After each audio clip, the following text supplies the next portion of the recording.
नाज़रीन, हैदराबाद में बिन मोटरसाइकिलुनि में आमो साम्हूं टक्कर जे नतीजे में नौजवान फोत थी वियो आहे। उन हवाले सां वधीक तफ़सील ॿुधाए रहियो आहे जीएम चांडियो। जीएम, छा तफ़सील आहिनि?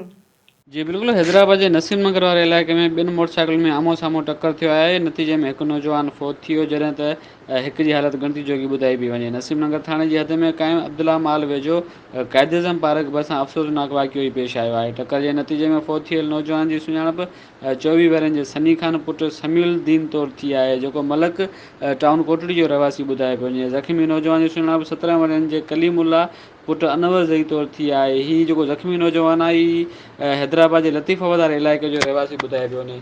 नसीम नगर पुलिस जो चवणु आहे त फोती नौजवान जे पीउ समीउल दीन पुलिस के पंहिंजे ॾिनल बयान में चयो आहे त हू पोस्टमार्टम या ॿी का बि कार्रवाई नथा चाहिनि। इन करे पुलिस बग़ैर जेको आहे पोस्टमार्टम जे उहो जेको लाश आहे नौजवान जो, उहो वारिसनि हवाले करे छॾियो आहे। हादसे जे ज़ख़्मी नौजवान जी हालत गणती जोगी ॿुधाई पई वञे, जंहिंजो इलाजु हिन वक़्तु हलंदड़ आहे। नसीम नगर पुलिस जो चवणु आहे त ॿई धुरियूं का बि क़ानूनी कार्रवाई नथियूं चाहिनि। जी।